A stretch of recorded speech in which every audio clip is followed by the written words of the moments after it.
This series that we're working on now is on defenses against strikes.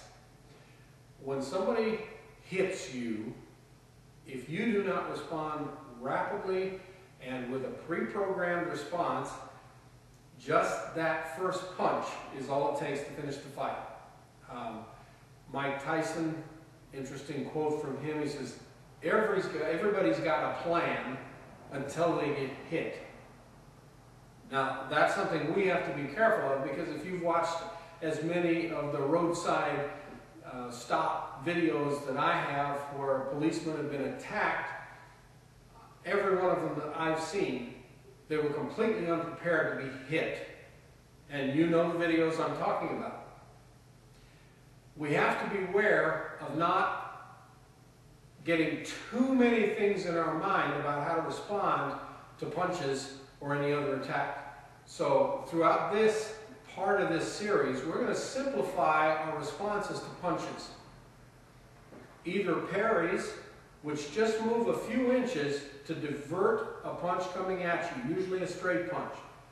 The other block we're going to use is simply covering your face with your elbow. The Marine Corps calls it hold the phone. It's just like holding the phone to your ear. I actually grab the back of my neck, try to cover my ear as I'm doing it, but I want to be able to see my elbow right in front of my nose when I'm done. You don't want this, because that second punch is going to take your nose off. You want this. So as your hand moves up, the elbow moves in. And this is counter to this or this. Anytime the elbow comes up, you've exposed your rib cage. All kinds of problems can happen. So as you practice these blocks, you want the elbow to stay inside and you want it to kind of cross over your face as it comes up. So as Brian throws this punch, I'm in my field interview stance. All I have to do is cover my face. He throws the punch. I just cover my face with my whole arm. The idea is if he throws a second punch, now I have some kind of guarding for my face as that second punch comes in. If I block out like this, his second punch is going to be very hard to stop. So what I want you to do is develop this as a block. And if your vision is not obscured by your elbow, you haven't done it right. So think about grabbing the back of your neck, covering your nose with your elbow. So that's the first move off of this kata, dealing with the first kata that we're doing, dealing with strikes. As he throws the punch, I just cover my face and I'm going to step into him, because now I'm reducing the danger of being hit again. Where I don't want to be is in this zone here where his arm is bent, and if he extends it through my face, he's going to really hurt me. If I'm out here at the end of his punch, I'm not going to get hurt as bad as I am if I'm in here while the full power of his punch is still developing.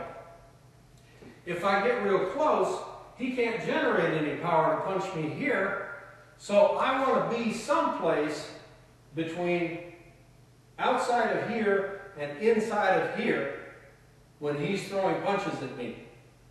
Since we want to arrest this guy and not escape from him, and since he's already initiated the fight, and we're not going to have time to get to intermediate weapons while this guy's beating on us, we have to move in and we've got to get control of him. So this first kata is based on this block going to a side clinch, and then we'll finish up with an arm lock on the ground. So here are the steps. He throws the punch, I block, step around, pull the arm tight. You recognize this as your standard side clinch. I'm going to shove this thigh into the back of his thigh, so I'm controlling his hips. I'm going to pull this arm tight, so I'm controlling his upper body and taking momentum out of any punches he might throw with his other hand. I'm also blocking myself from getting hit in the groin. Basically, I'm in control of this fight. Watch one more time. Field interview, he goes nuts, boom, I'm in tight. One more time. Interviewing, I'm in tight.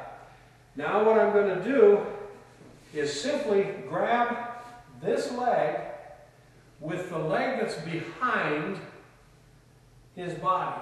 I'm not going to use the front leg to do this. I'm going to use the leg that's behind. I'm going to shove his weight slightly onto his back leg so I can slide this leg between my legs. I'm just going to pull on this leg. That breaks him down. Drop this knee to the outside. Now I've got mount. Let's watch it one more time up to that point. Try another angle. I'm interviewing, he throws the punch. Clinch, lock. I'm just going to drop straight on top of him. My knees are on the outside. Now I'm going to go to a standard arm lock, Udigarami, Americana lock. Pull the elbow down. He says he's a good guy now. I'm going to keep the lock, place his arm over his head, reach under his head and grab his own wrist. Now I'm going to make a hole so he can roll underneath me, keeping my toes tucked. I've got back mount. Reach through, overhook. There's your first hand for your, give me your other hand, give me your other hand. Click, click, fight's done. Let's take another look at it. I'm interviewing, he's getting agitated, punch comes, step through, clinch. If he moves around, just let him wear himself out a little bit. Sooner or later, he'll put his weight on that leg, boom, drop the knee, chest down, stay mobile, just let him wear himself out. Pull the knees in, sit up, punch down, grab the arm. I've got this hand palm down, this elbow's on the ground, tucking my head so I don't get hurt. Pull this down, bring the elbow up till he taps. Now I'm going to control the arm, place it over his head. Push down with my chest, reach under, pull, make a hole. Now I'm in a position to do some damage if I have to, but usually all I want to do is reach under his arm, overhook, there's one cuff, overhook, there's the other cuff. Things are going the way we want them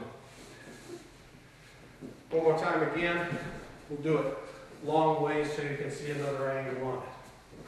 Field interview, he throws the punch, lock the leg, take the arm, lock, roll it over, step under, roll, overhook the arm, bring it back, bring the other arm, overhook the arm, bring it back. Fight's over. First kata from a wild outside roundhouse punch.